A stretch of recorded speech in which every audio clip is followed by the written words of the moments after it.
Once again, it's another edition of Buc What You Heard. My name is Gene. You can reach me at Super Heavyweight. You follow me, I'll follow you back. And you know what? We're getting so much closer to NFL season, and it's an exciting time of the year. Other than the first part of the season, the first preseason game of the season, this is my favorite part of the year right here, where things start to get wound up. And your team, whether it's the Bucs, whether it's the Raiders, whoever your team is, they start to get their pieces in place to make that run for the Super Bowl. And unfortunately tonight, I was supposed to have Will Reeve Jr. on tonight, but he was caught up with something else. So I'll have to have him on again. But tonight we have so much content, and I have somebody, my esteemed colleague, Michael Pless, joining me again this week. So we've got the A-team here. You know, we're gonna make this a show. Mike, how you doing tonight, man? Good, Gene. Glad to be back on. It's almost draft time, so Real Bucks Talk is just rock and rolling right now with our new site, getting a lot of draft content out there, and just really excited. This new schedule is out for the 2017 season. Let me ask you this, man. It's awesome. How's the traffic been since you've started the .com site? It's been pretty steady. We're going in the right direction for sure, and it's just a nice platform to have, and the response on Twitter has been outstanding, and our YouTube videos are gaining more hits as we speak, and so we're just really excited about where it's heading, and this is just the beginning for our site, and we have more to come. That is so awesome, man. I'm really glad to see that. And folks, if you can, check out realbuckstalk.com. Great content. Get you ready for the draft. These guys will tell you everything you need to know. So, we've been kind of going back and forth. We've been talking about the draft. We've been basically talking a lot about the Bucs. And the one thing that's really exciting right now is that we started our first official workout this week for the Tampa Bay Buccaneers. And a couple of things that really kind of stuck out to me. The first thing was seeing Doug Martin back in a Bucs uniform and back out there practicing and working out. It was really good to see him. And folks, whether you love him or hate him or you're disappointed in him, whatever, he's a human being, and he made mistakes, and everybody deserves a second chance. And whether he makes the team or not, as a man, as a human being, I'm happy for him to have turned that corner, and I'm hoping that his mind's in the right place to play more years and get more yards. You know what I'm saying? Yeah, absolutely. And I think Doug Martin's going to have every chance to make this football team. I think shown in the past that he can be one of the best backs in this league, and you just don't throw that away. So I think Jason Light and Coach Cutter have sat down with him, and I think they're going to give him every opportunity again to prove himself and see if he's worthy of this team. And I think he'll definitely have a chance to be on this roster. There's no reason to cut him right now. We're not desperate for money. We're not, there's really no reason to just say, hey, we're going to let you go. So I think it's in the best interest of the Bucs to see what he's got and see if he can still be an asset to this team going forward. Yeah. So what's been the highlight? Just seeing all the players showing up. What's been the highlight for you from the end of last season up to this point? What is your biggest moment in this Buccaneer season?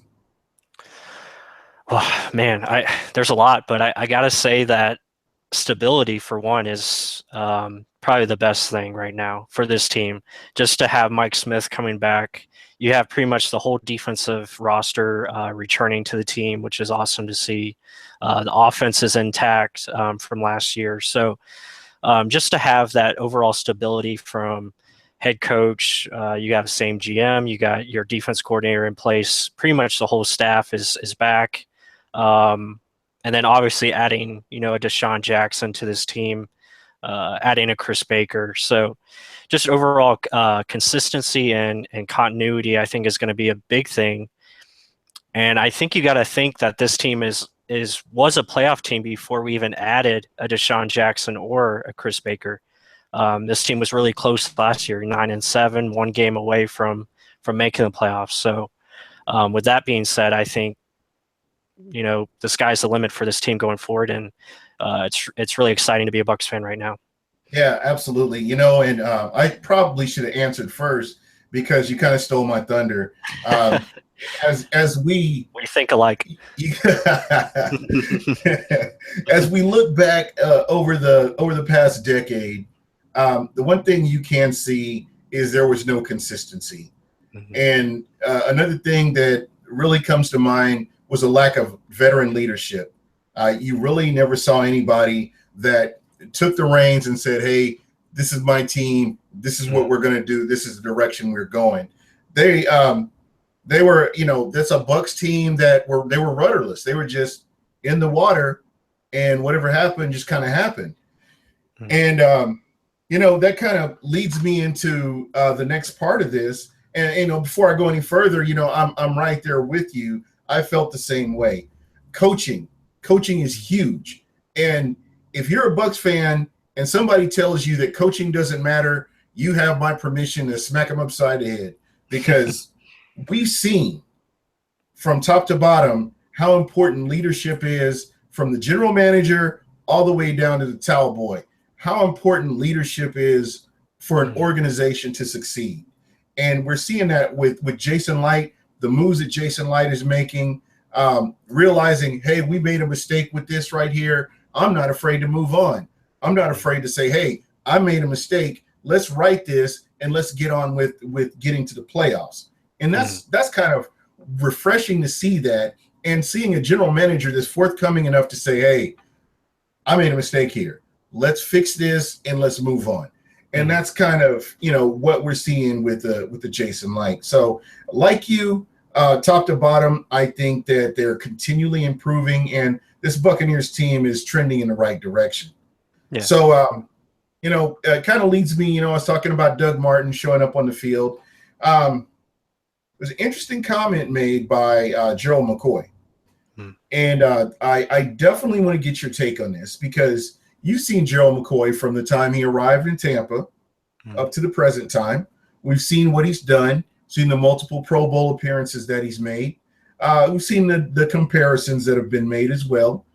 But we have Gerald McCoy making comments about how he needs to be a better leader, how he needs to make plays into the fourth quarter.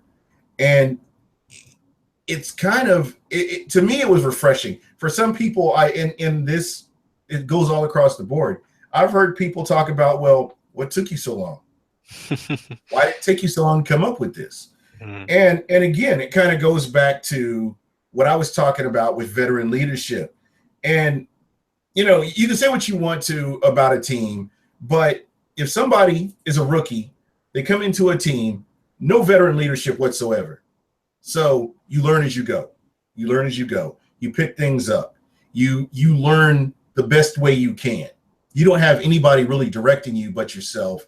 And you may talk to certain players from time to time, but you don't have that constant presence in the locker room. So, hey, this is what I'm doing. This is what I know how to do. And this is what I do. I think I'm doing a good job. I'm racking up all these tackles. I'm racking up sacks. I'm going to Pro Bowl, so I must be doing something right. Right. And from there to, to where we are now, the light came on, it sounds like. And I wanted to kind of get your thoughts on that. And how do you feel based on what he said? And what was your view of him from the beginning up until now? Yeah, I mean, when we drafted Gerald McCoy, 7 years ago, or however long it's been, but when we took him, a lot of people, unfairly compared him, or was trying to compare him to Warren Sapp. And the thing is, he's not Warren Sapp, and he never will be. I think that was the main issue to begin with. He's just not that type of guy, or that type of player. So to compare him to Warren Sapp was, it's just not right. And I think he's trying to be Warren Sapp. He's trying to chase that, which is good. You want to chase greatness. but it's sometimes not realistic, attainable, to say so. But as far as the press conference go, I thought it was outstanding. I thought it was one of the best press conferences I've seen from Gerald McCoy, just speaking from the heart and speaking the honest truth, being point blank, honest with himself and what he sees from what he's done, in his career and what he needs to do going forward. So I thought that was outstanding. I agree with you. I thought it was just refreshing to see a player come out and say, "Hey, I need to do this so our team can take that next step, to take that next level, to be one of the great teams in the NFL," which every fan should hope their players do. I mean, that's something you should cheer for. And I thought it was a guy that's motivated more to get this done. So overall, McCoy is going to be a great player, and he's been one of our best players for this team the last 7 years, and he'll continue to do so. If you look at the players he's had around him, they got rid of the best defensive end he had in Michael Bennett. They let him go, and besides that, he really hasn't had anybody. You added Adrian Claiborne, bust. You added Daquan Bowers, bust. He hasn't really had a defensive tackle to help him out until now, and Chris Baker, who I think will. That's going to cause less double teams. He's going to have more single matchups, which is good. So I think it's fine. I had no issues with what he said, and only benefit this team going forward. Yeah, and just playing as a kind of devil's advocate here, do you feel like he has a plan to better himself? Do you feel like he's not set the bar so high that he can't achieve it, or do you feel like he's got an idea? This is what I need to do based on what they said. This is what I need to focus on to get better, to get to that next level. And what was it like? Didn't he have like one sack in the fourth quarter since? It's been a long time. I can't remember what it was. Well, he had quite a few last year in the fourth quarter. He's more referring to the games against Dallas and New Orleans towards the end of the year. I mean, that's what he was really talking about. He was really disappointed in when he's looking at those games and how he played, as far as, if I did this, maybe we would have been in the playoffs. It's just about doing those little things to get this team over the hump. And I think that's what he's really focused on. As far as the plan, I think he has a plan in place. And if he doesn't, I think he will get one, and I think he'll figure it out, because the guy's very intelligent, and I think he's a smart football player. So, yeah, I just see it as a very good thing. Yeah, absolutely. And at the end of the day, and people can refer back to this podcast, I have always been a Gerald McCoy fan. When Gerald McCoy was injured the second time, his second injury into his career, and people were calling him a bust and all this other stuff, I remember Twitter was just full of people. Gerald McCoy is a bust. He's not going to do anything. Gerald McCoy is Gerald McCoy, and it's not fair to compare him to past players, present players on other teams, just anybody. He's Gerald McCoy. Right. He's a unique entity, and that's who he is. And we should appreciate who he is, because I can guarantee you that 31 other teams would love to have Gerald McCoy on their defensive line. End of story. Most definitely, yeah. So there's that, and I'm a big fan of Gerald McCoy's. I kind of follow him on Twitter, sort of, but he's a guy that I really like. I like his character. You don't see him on TMZ. You don't hear about him getting suspended. Doesn't step on quarterbacks' hands and kick people and elbow smash people, come off the top ropes. He doesn't do any of that. He's a quality guy. So for him to humble himself, to come out and put himself out here to the fans and say, "Hey, I can do better," that's exciting. So for us as fans, we have to appreciate this. And when you're talking about that press conference, there were a lot of different points. Jason Light impresses me more and more every time I listen to this guy. Mm-hmm. And I'm going to give you a case in point. We were talking about they were talking about the different moves that the Buccaneers could potentially make with the draft, and Jason Light, showing diplomacy, said, love our fans, we appreciate our fans, but we're trying to win games. Basically, he broke it down. He said, we're trying to win games. We appreciate what the fans think, but we're going in a direction where we think that we can win games. Is kind of what I took out of it. And the guy, he's got this vetting process down. He's met with players, and he's done a lot of stuff that we as fans don't know about.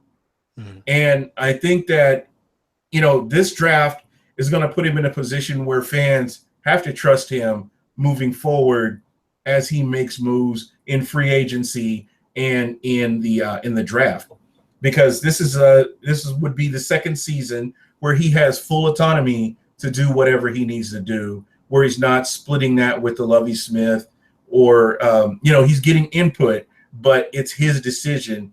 These are his choices because this is his job. So right. I'm excited. I'm hyped up about it. I can't tell you how happy I am to have him as the general manager. Oh yeah, completely agree. And I thought he was very smart with all his answers during the press conference, and I thought he just did a great job of explaining his process and how he looks at players, and he's gonna do what's best for this team at all costs, and that's what you got to respect about the guy. He doesn't he's not going to put his ego into this at all. He's going to do whatever he can to make this a championship football team, and that's what it's about. Yeah, most definitely. So I just wanted to kind of hit you up one more time. Is there anything else that really stuck out to you during that press conference or any of the press conferences that you heard? Is there anything that kind of stuck out to you that you wanted to bring up that we as fans may want to focus on with the draft coming up? Well, I was excited about how happy Jameis was. I mean, he looks so ecstatic to just be back with his teammates, and then when he said Deshaun Jackson, he's a Bentley but has a Ferrari engine. I thought that was great. So I just, and then also how McCoy was talking about Noah Spence really got me excited. Just the way Noah Spence has been working really hard on his craft, and calling McCoy constantly throughout the offseason is just really exciting. And McCoy expects him to have a breakout year, which would be awesome. And I think he can do it. And so that's encouraging. And then also, I thought the big thing was Jason Light talking about, hey, we're not going to take a player based on the fans, Exactly. who the fans want. Exactly. That was awesome to hear. And i.e., Dalvin Cook, just to throw out a name there. But yeah, I mean, overall, it's a great week for Bucs Nation, and this is just exciting. Yeah, it really is. It's got me pumped. Yeah, and when we're talking about that, I mean that was exciting because hey, first workouts, and we're getting geared up for the draft. So I'm really excited about that. And that's just what we experienced in the first part of the week. And we're going to fast forward to yesterday, and it looks like Tampa has been chosen to be on the HBO show Hard Knocks. And I was going to ask your opinion. Do you love it? You hate it? Either way, why do you feel that way?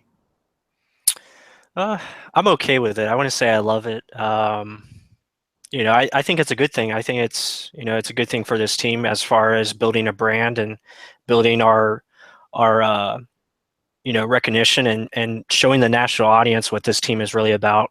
I think it's going to be great for Jameis Winston to eliminate his critics. Yeah, as far as what he does in this community and what he brings to this team, it goes beyond the football field.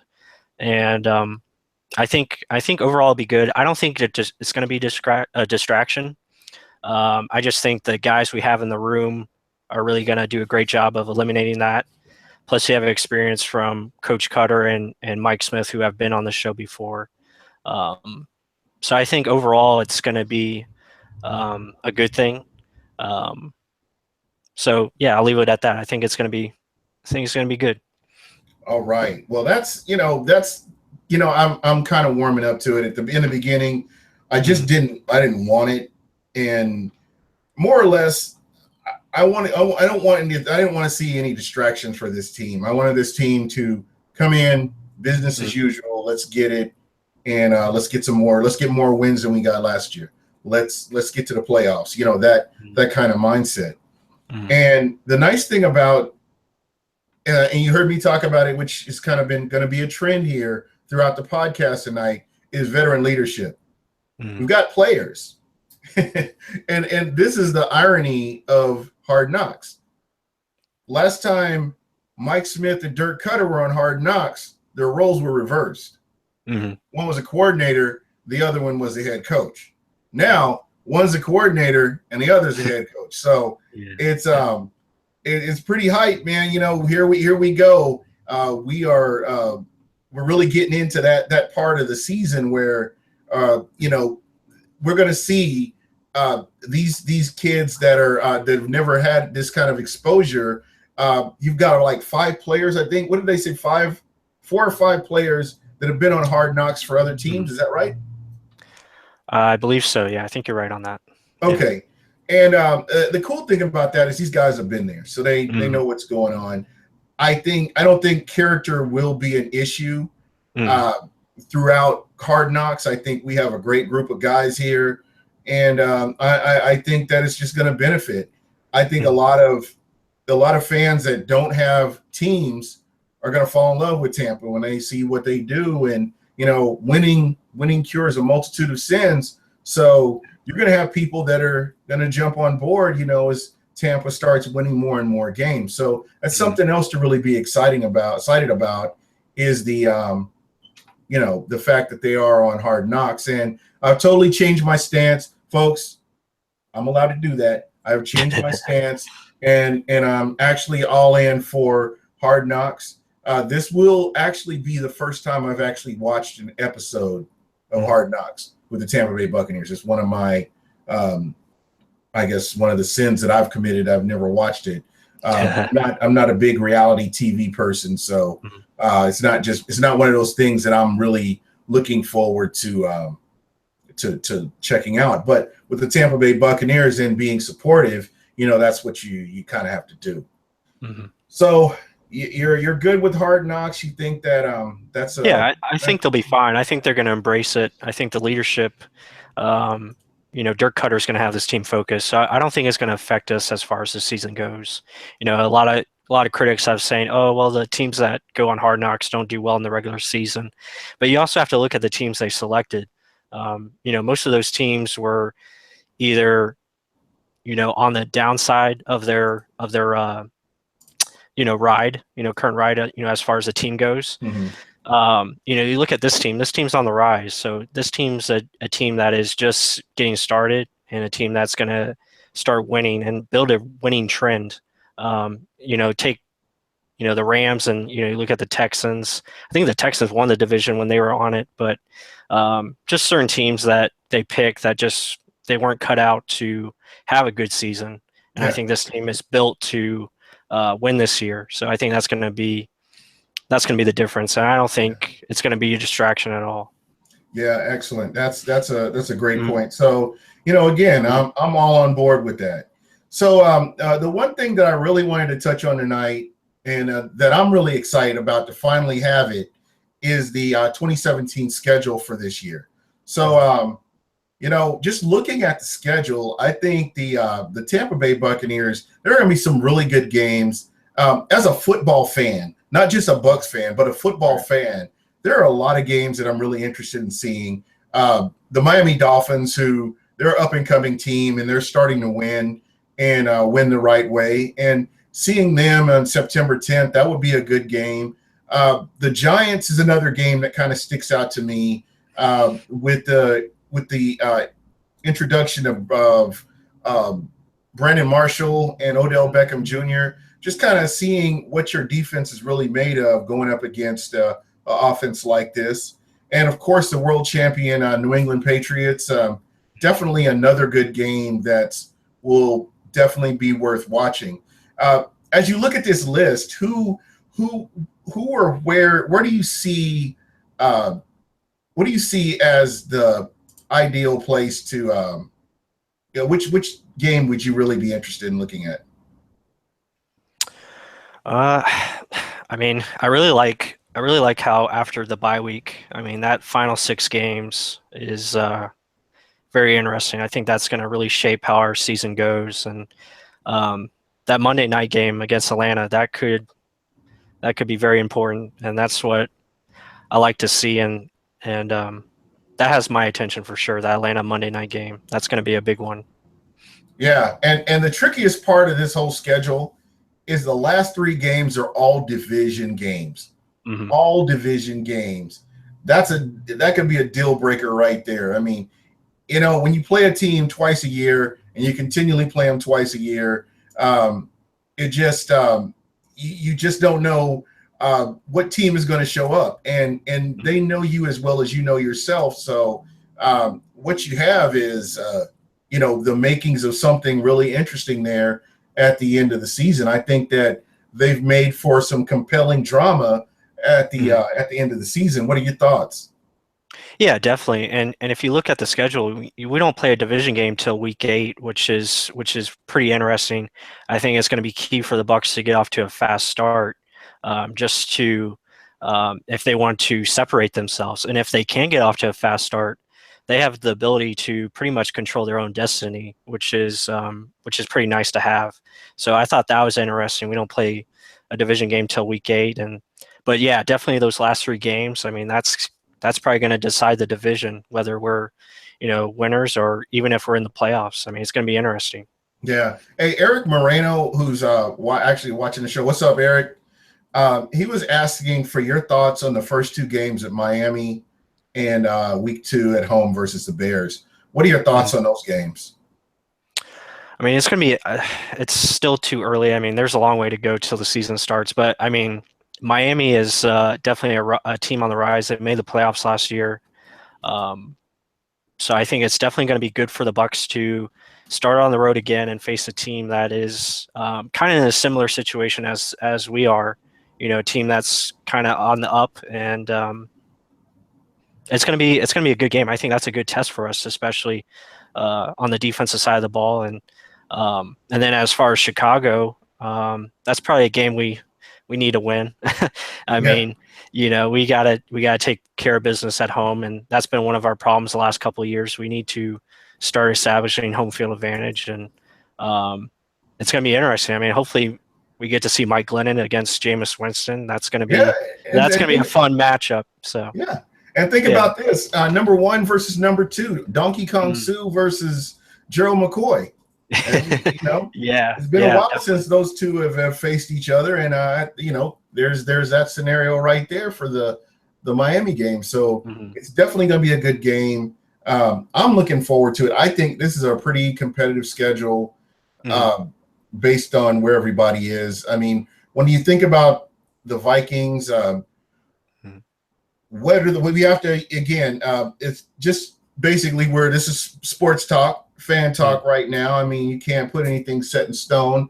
The Hmm. draft hasn't occurred. The fact that Cordero Patterson is a Raider now.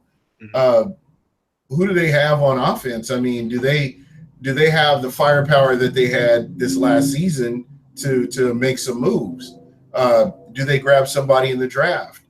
Hmm. And just a lot of different questions. They lose Adrian Peterson. Does he come back? There's just Hmm. no telling what's going to happen here. So when I look at some of these teams and where they are right now, there are some pretty interesting matchups there. Another game that kind of stuck out to me, I don't know about you, is the Green Bay Packers game. Hmm. I think Yeah. that game, the Patriots game, and probably, let's see, I'm going to say Atlanta, Green Bay, Detroit. is really going to tell Bucs fans where this team is. Oh yeah, most definitely. And you've got a quarterback like a melted ice, and then you've got Aaron Rodgers, and then you've got Matthew Stafford, and all big arms, capable of shredding a defense if they're not on their best game. So I think that's really another key point right here, right after the bye, as you mentioned.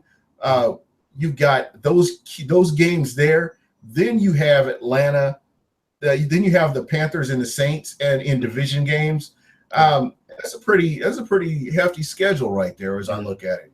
Yeah. Have you seen anything about where schedules rank? Have they come out with who's got the toughest schedule? I believe. Yeah, I believe we have the 14th as far as hardest schedule. So. Really? Yeah, 14th. Yeah.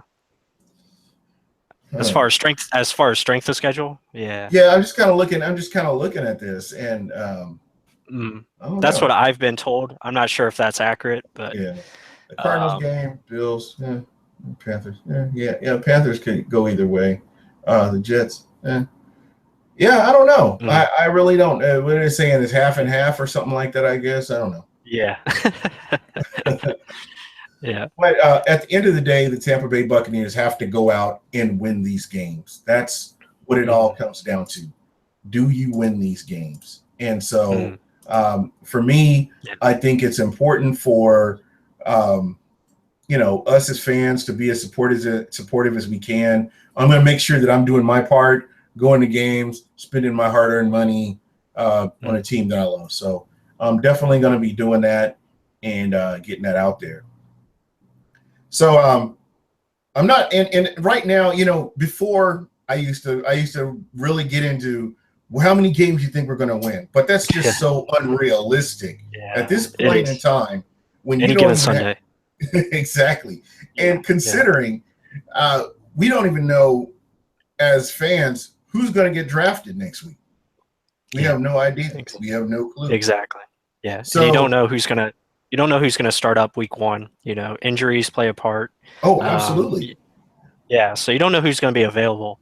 And I wanted to ask you, and we were talking about injuries before I forget, because my mind works that way. Have you heard anything about Jacquez Smith? Is he staying? Is he going? Do we want him?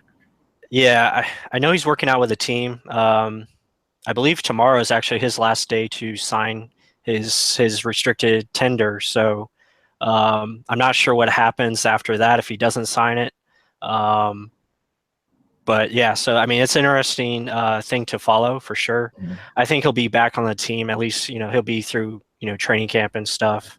If healthy, he's one of our best pass rushers on this team. So yeah. And I was gonna ask you about that. In what's going on locally, you have a better ear for that right now.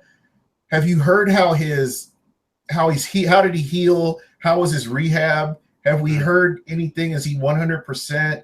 Where is he at in his recovery, or is he 100% recovered? Yeah, I mean, the Bucs have been really quiet on that as far as letting that out. But as far as I know, he's been working out with a team, and obviously he's in good enough shape to to participate. Yeah. So that's as far as I know. Okay. But so, I mean, all signs point he's on track. Okay. Yeah. And you're there locally. Have you heard anything about J.R. Sweezy? Has he been practicing? Are they getting him on like a pitch count? Are they bringing him back slowly, or is he 100% healed and he's ready to roll over people and open up some running lanes, or where are we at with him? Yeah, Sweezy has been cleared, so he is 100% good to go. That is awesome. So he's been working out, and he's definitely got a chance to be our starting right guard when the season starts. That is excellent. I said right guard because I think Marpet is going to be our center. So, really? Yeah, I've heard that. I've heard that on multiple occasions. I didn't put a lot of stock into it until I actually see that as a roster move. So that has been kind of like, yeah, okay, yeah, cool. When it happens, it happens. I'm good with it. I think it's right. it could definitely work. I mean, this guy is multifaceted. We've seen that, Mhm. and he's a fast learner, and I'm really happy with his progress. I think, Donovan Smith, another guy, people may not like what he's been doing, but he's learning on the job. Right. And, for him to come in where he was drafted and make an impact is important to me too. Yeah. That shows that the general manager is doing his job, bringing in capable people who can come in and make a difference right away. He's playing at one of the hardest positions in this league, and for him to be able to do what he's been doing, to start 32 games consecutively, and go up against one of the top premier pass rushers in this game, just says a credit to how hard he works and what he's putting into this team. And I think he'll be fine. And as far as Marpet goes, I mean, McCoy said he can be a dominant center in this league, and if there's one guy to trust is McCoy, because he sees this guy every day in practice. So I think the sky is the limit for those two, and I think they'll just get better. And Most definitely. Yeah, and the Bucs are going to put out the best 5 offensive linemen they can. So yeah, and that's the one thing that I appreciate about this team. I appreciate about the coaching is there's no favorites here. If you're going to help me win, you're going to help me keep my job, I'm putting you out there on the field, and that's all there is to it. It's not a fan favorite, but it's more, what are you doing right now? Get out there and let's make some plays. So I'm really excited about that. And, we're talking about players and positions, just to kind of set ourselves up for the draft next week. I want to ask you, and we talked a little bit about deficiencies. Where do you see from top to bottom deficiencies or needs of improvement for the Tampa Bay Buccaneers? Where do you see them from top to bottom in position, like, for instance, safety, corner, wide receiver, so on and so forth? Give me your thoughts on what the biggest needs are in your order. In my order, okay, yeah. I don't want to give away my mock draft, but and that's what we're kind of leading into. I'm sorry, okay. I mean it. But yeah. Out of the bag, because that's the next thing we go to here. Yeah, because my needs are kind of reflect that. But let's I tell you what, let's not do that. I want you to. I'm gonna put your draft picks up here. Here, I'll do it. I'll do it this way. As far as overall needs, I think defensive backfield, I think pass rusher, running back, I think those are all high. This team, I think, needs, as far as the offensive side, I think tight end is another need, because they have no one behind Cameron Brate. They could definitely use another receiver and definitely use another running back, because we just don't know as far as those positions. Yeah. If Deshaun Jackson gets hurt, you're in the same situation you were last year. What's interesting, and that's kind of interesting that you bring that up, because we talked about that this time last year. We were talking about Vincent Jackson being healthy and ready to play. And we also talked about what a steep drop-off it was from Mike Evans to Vincent Jackson. And then everybody else, whether it's Dye, whether it's Hump, all these other wide receivers are all grouped together. And then Lewis Murphy was injured. Just so many different players, and nobody separated themselves from the rest of the pack. So it was Mike Evans, then it was Vincent Jackson, then everybody else. So that's definitely a need to upgrade at the wide receiver position. And that was something that potentially, I'm not knocking the draft. I thought the draft was great. Could have been addressed last year, but it's definitely going to be addressed this year. So, that's kind of where I was with that. And what I'd like to do right now, I'm going to pop up your draft. Sorry if you're seeing it backwards. It's going to come out right the other way. Anyway, for your first round pick, let's show you taking safety Budda Baker in your first pick for the Tampa Bay Buccaneers. And like me, I feel, and not to take anything away from your time here, but I feel like the safety position, there's a huge deficiency there. You have Keith Tandy and Chris Conti. And after that is just sort of, I really don't see anybody that's going to come in and supplant them unless it's a draft pick. They didn't address it in free agency, so I'm really hoping. Yeah, I mean they brought in JJ Wilcox. JJ Wilcox. I'm sorry. With the exception of JJ Wilcox and Keith Tandy and Chris Conti, do you see that as one of the biggest holes? Or let me just go through your draft. Let me go through the rest of your draft first before I'll come back to that in just a second. Okay. Second round pick for you was Carl Lawson. So when you're in your mind, you got your general manager's hat. I've got my GM hat on as well. What drew you to Carl Lawson as a defensive end? I mean, he's just a good football player, and this team can definitely use more of those. And this is a passing league, and you got to be able to get after the quarterback. And I think adding a pass rusher like Carl Lawson, round 2 at 50 overall would be a great selection. And I think definitely defensive end is definitely a position that they could target very early in this draft, as soon as even early as 19. I think if the right pass rusher is there, they'll definitely pull the trigger. I just think you just can't have enough of those. It's kind of like cornerback position. You just can't have enough corners. You can't have enough defensive linemen. The more you can add to that position is just going to benefit you in the long run. And they need some youth at that position. You look at the guys we have currently. Robert Ayers is getting older. He's 32. William Golston, even though he's 26, but he's been around for a long time, and he's not really the premier pass rusher. And then you look at, they have Noah Spence, Jacque Smith. He's injury prone, so you can't really depend on him. Chris Baker, Gerald McCoy, they're both 29. So definitely a position where we need to add some more youth along Noah Spence and kind of build that core. Hey, I can't argue that even a little bit right there. So that would make perfect sense to grab somebody like that in round number 2. Round 3, Taywan Taylor, guy I really like. What drew you to this pick? Why not a tight end? I mean, this tight end class is very deep, and I think they could definitely get one in day 3. I think there's a couple guys that will be there in round 5, that they could target. But Taywan Taylor's just a special player in my mind. He's got the quickness. He's got the ball, ball skills, go up and get it, can make people miss. He's the ideal slot guy to start off his career, and then I think eventually he can move outside and be that guy, that ideal number 2 receiver. Just can make a lot of plays. All right. And round number 4, I see you taking running back Kareem Hunt. Now, when I think about Kareem Hunt,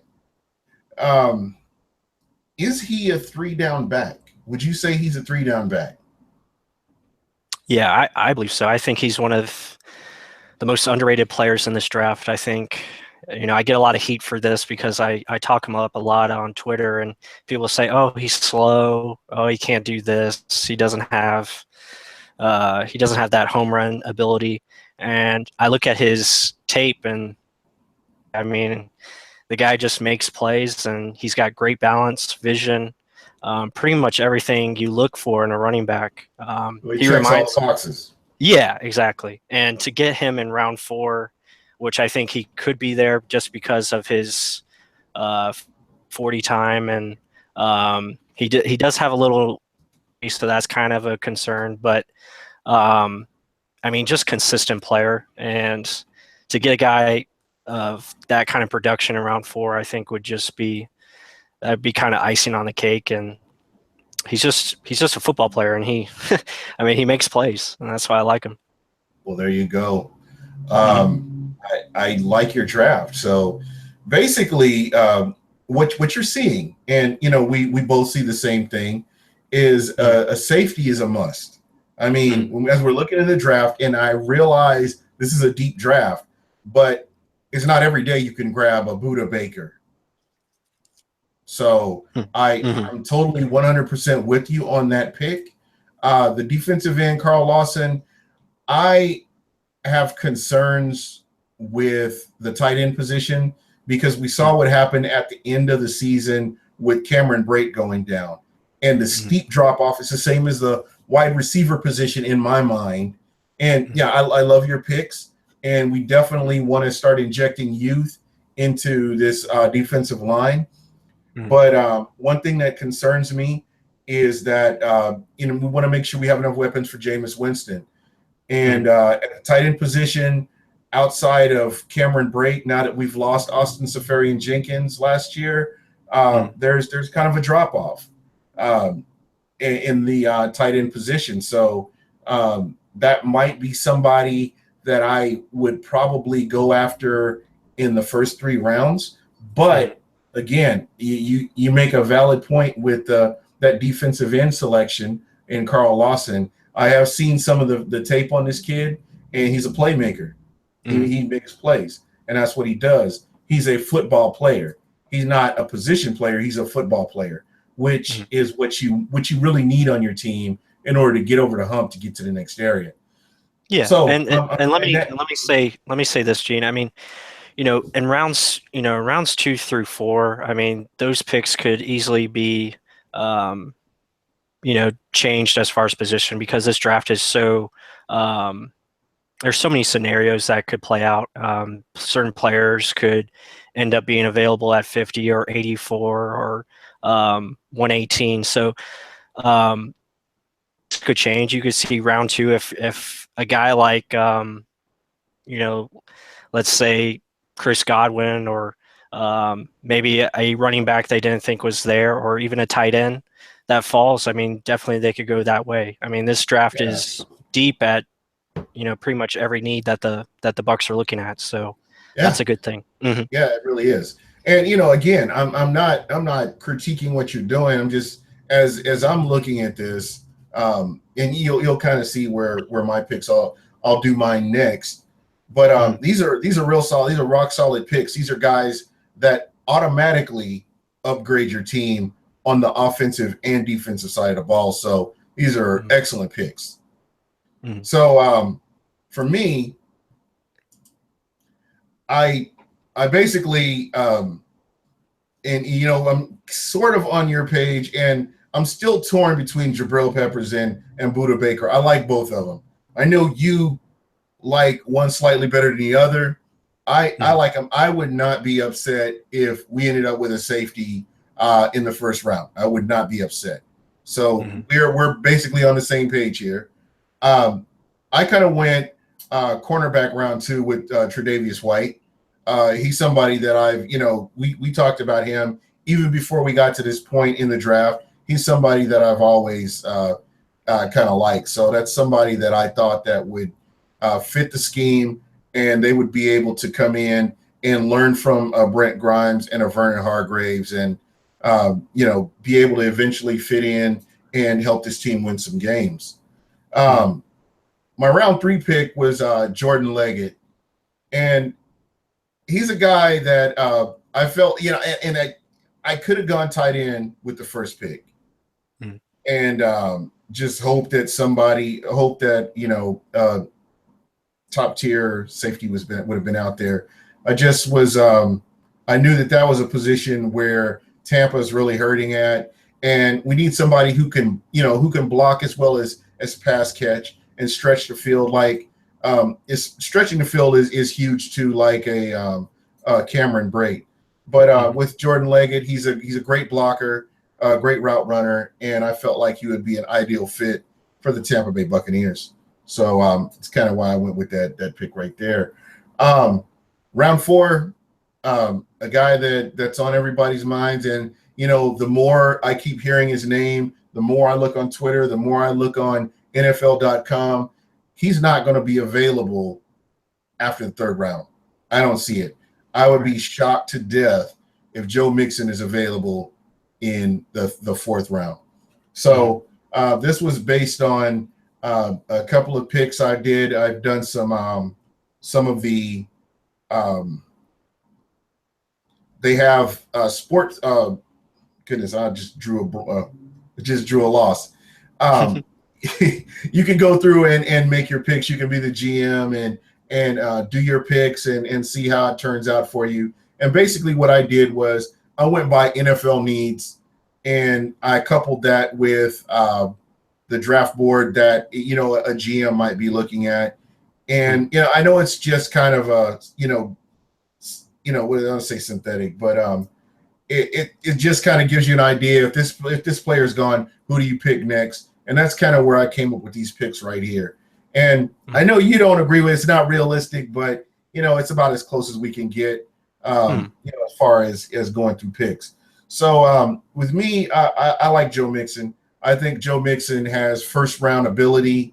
Unfortunately for him, he ended up in some trouble, as a teen, and it's just kind of followed him, or as an 18-year-old, and it's kind of followed him to this point. So it's just kind of hard to tell where he's going to fall. Now, I had Eric Moreno asked earlier tonight, and I wanted to get this question in. If McCaffrey and Cook are on the board at 19, who would you take? Oh man, to me, and as far as my team, it's a hands down unanimous choice. It's not even close. I would take Christian McCaffrey all Absolutely. day, Absolutely. every day of the week, and twice on Sundays. Yeah, twice on Sundays. McCaffrey to me is just, when you look at just special players, and there's not many in this draft. It's very top heavy, but McCaffrey is one of those guys, and he's clearly rising. I mean, they're saying he's definitely going top 10, and I wouldn't disagree with that. I think he deserves it. He's just an outstanding player. I mean, he can do so much for your team. He can play running back. He can play slot receiver, kick returner, punt returner. And just above that, he's a great person, and comes from a football background. I mean, his dad was a great player. And just really, I mean, if he's there at 19, I mean, I think Jason Light would run up to Roger Goodell and say, "Hey, here's my guy." No questions asked. Yeah, I can't speak enough about it. And this is my take. I want to get your take next. I really do not see the Tampa Bay Buccaneers moving up to grab anybody in this draft. I really don't. No, I don't see it either. I think they're in a position right now where they can grab the best player available, best player on the board that's available at their pick, or they can move down and grab a couple more picks in a later round. I think that's definitely a move for them. And the cool thing about it, we've seen where Jason Light has made the most out of less, grabbing late round players like Kevin Pamphile, and players of that caliber that have come in and been able to contribute to this team. Caleb Benenoch, another guy that a lot of people considered him a project piece, and they figured that it would be a couple of years before he ever saw the field. So what Jason Light has been able to do is nothing short of impressive, grabbing these players, being that personnel guy and getting these players on the field to help this team win and get better. So I have 100% trust that that's what he's going to do. He's going to find these players and get them out there and help the Tampa Bay Bucs win some games. Yeah, most definitely. And let me just touch a little bit on Dalvin Cook. Me and Mark have been talking about this, and the guy is a big time Mark, what's playmaker. up? If you're watching, he can make plays, but when we look at the tape and it's just there's a lot of inconsistencies as far as his tape goes. Whether it's misreading holes, it's fumbles, dropping passes, not pass protecting. Just a lot of inconsistencies where when you look at Christian McCaffrey, everything is so consistent. He does pretty much, I mean, he's so robotic in how he runs, very fluid. And when you watch Cook, yeah, he's got a great jump cut, but a lot of inconsistencies as far as film goes, and that's just something I'm not willing to take a chance on as far as a first round pick goes. Yeah. I Now, could. these inconsistencies, would you Mm, consider these coachable inconsistencies, or are they natural, or mm. what do you see as? Do you see him as like a too rough of a player, not polished enough to be a first round pick, or what are your thoughts on that specifically? I think it's coachable, but again, it happens constant throughout his career at Florida State, and that's kind of cause for concern. Um, and then plus you have the off-field stuff, the shoulder injuries. Um, so I mean, just adding that all up, I don't know if I take him at 19. If you can trade back, I mean, maybe pick him up, late first round. Um, but I just have a feeling that better players are going to be available. That's my big thing. And Mark agrees as well. When looking at the defensive talent that is going to be on the board, it's going to be hard to pass up. Right, And that's where I stand. I just think there's going to be better talent available. Yeah, Cook is a good player, but there's going to be elite players at different positions right. that will be there in my opinion, like a Buda Baker, a Jabril Peppers, um, a pass rusher, maybe a Derek Barnett falls. Maybe you can get a Now, Corey Davis. and Yeah. I have to ask you, in the safety position, Mhm. Yeah. what stands out to you as the most important trait for a safety? I mean, within the Buccaneers defense. I think it's instincts, and that's why I put Buda Baker as my number one guy. And Peppers is right there, and I agree with you. I wouldn't be upset with either one of them. I think both would be great picks, because Pepper's a football player. I mean, he goes out there and he'll do whatever you ask him to do.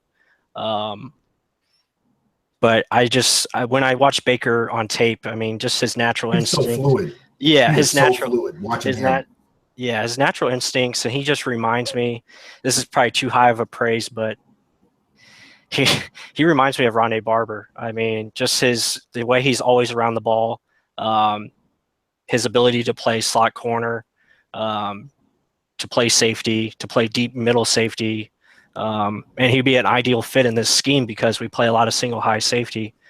And I just think he'd be a great pick. Yeah, most definitely. Most Mm-hmm. definitely. So, I know you've been, and And again, sorry, folks. yeah, sorry FSU fans. I know I'm gonna get all the haters are gonna come out on me. And Yeah. just I just want to get your take. I know you've been breaking down the different draft picks on realbuckstalk.com. Please go check that out. Um, who is that dark horse? Who's that one guy that you see that nobody's talking about that you feel like will have that impact on the NFL? Whether it's a Bucks pick or just a player in general that you feel like has all the intangibles and they can make a difference, but nobody's talking about them. Yeah, I mean, there's so many. There's a lot of good sleepers in this draft, and one guy that has caught my attention is Trey Hendrickson out of FAU, Florida Atlantic defensive end. He's just I really like him just because of his nonstop motor, the way he persistently attacks the football. He's a guy to look out for. I think he would have good success. Um, there's Basham from Ohio. I think is really good. He doesn't get talked about enough. Yeah, he doesn't get near enough Great, press. yeah, great production. I think he would be a quality pick in the second round, third round.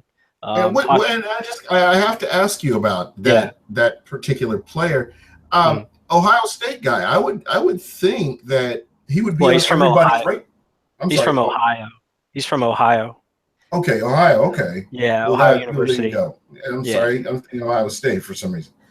But yeah, that would make sense then why he's not being Yeah. talked about just Yeah, because of it's smaller Ravens schools. school. Yeah, absolutely. Yeah, smaller schools. I mean, there's so many guys. I mean, you look at the running back position. I think James Conner doesn't get talked about enough. Really good running back. Um, Receivers, you could look at Josh Malone out of Tennessee. I think that's a guy that doesn't get spoken of enough. Had really good production, and is a playmaker down the field. So plenty of guys. Safety position, Xavier Woods is another one that I like on day 3. So if we don't go safety first round, he's a target that we could possibly go after. There's a lot of guys. Tedrick Thompson, another safety. So plenty of guys to choose from that I think could make solid impact day 1. Yeah, most definitely. So, again, it unbelievable. We've been at this for an hour. Can you believe that? I mean, we could easily go another hour, just talking about the draft or whatever. So, I just wanted to get your final thoughts. I was trying to tentatively plan a draft, some kind of draft party or something like that, but it's not gonna be conducive for me. Going out and actually watching. I've been invited to a draft party here in the Arizona area, so I'm going to check that out. But what are you doing for the draft? What are your plans? I'll be chilling at Mark's house, and we'll be watching the draft, having a couple adult beverages, maybe more than a couple, but having lots of food and sitting on the couch and enjoying the draft. Well, let me ask you one more. And let me get you one more question that comes up. Yeah. Will there be a pick that makes you disappointed? As far as the Bucs go? Yeah, as far as the Bucs go. Yeah, 19. I mean, if they take like Obi Melifonwu, I'd be disappointed in that pick. But I don't think there's a pick that I'm going to be disappointed with, because Jason Light's going to make the best decision for this team. And yeah, I mean, there's a few. I wouldn't be happy with like Taco Charlton. I think that guy's overrated. I think you're going to see Taco going in the top 10. I hope so. I hope so. I don't think he's going to drop to us, and or us, I should say, the Tampa Bay Bucks. Mm-hmm. And again, I don't think that. I don't think he's a good fit. I think he's too raw. Personally, I think it's very high for him to be going, considering all the work that he needs. He's just not a polished player that, and maybe I'm wrong. Just based on everything I've seen, I just don't feel like he's going to come right in and make an impact on the team. But at the end of the day, I will gladly admit if I'm wrong about it, but I just don't see him doing that. Yeah. But no, I don't expect to be disappointed. I mean, Jason Light, I mean, he's usually money at this time, and I think he'll do it again. But yeah, I mean, I think there's a couple players, and I think there might be a surprise player that ends up there at 19, and I think he'll make the best decision. Yeah, absolutely. Yeah. Mm-hmm. Well, everybody, I want to appreciate everybody that was able to check out Buc What You Heard this week. Week before the draft, a lot of big things happened today or this week, that just gets you excited. And I think the fact that we don't have football, anything that's NFL related kind of makes you excited. So before we go out, Michael Pless, thank you again. As usual, you've been a big part of the show. And I want you to tell everybody how they can get a hold of you and what are you working on? Yeah, definitely. Yeah, everyone, you can follow us at Real Bucs Talk. Check out our site, realbucstalk.com. Right now, it's just pretty much heavy draft analysis. We have a new story on Dalvin Cook, so all your FSU fans, you can go check that out. It's pretty much about if he'll be there or not. I think he has a good shot of being there at 19. As far as what I have coming up, I'll probably I'm going to put together a kind of like round by round as far as my top 5 prospects for each round. So I'll have that coming out next week, which I'm pretty excited about. I think it's going to be pretty much my best bets as far as each round goes. So that'll be 7 rounds and maybe 35 players that I think will have a good chance of making this team. But yeah, I mean, NFL draft only 7 days away, so I'm excited. All right. And, shout out to your team at Real Bucks Talk, Rendex and Mark. You guys are always welcome to come on anytime. And, I really appreciate everything that, you guys do in contributing and retweeting and all this other stuff, helping me kind of market the podcast. And, anytime, you're always welcome to come on, regardless of who I have on. I really appreciate what you guys do. So Appreciate it. for me, I'm getting ready to jump out of here. And, I just want to let everybody know I appreciate everybody that watches. Please subscribe. Eric Moreno, I haven't forgot about you. I'm eventually going to get you on here, man. And, I just want to thank everybody. And that's pretty much it for me this week. Look for the podcast. I should be putting a link up for SoundCloud for those of you that don't feel like checking it out on YouTube. I will have this on SoundCloud as well. So look for that. And again, thank you, everybody. If you don't watch it now, you can always catch it a little bit later on. But I appreciate the likes and comments. Help me make this show better. Just give me your thoughts, and we're out, man. I appreciate it. Once again, Buc What You Heard.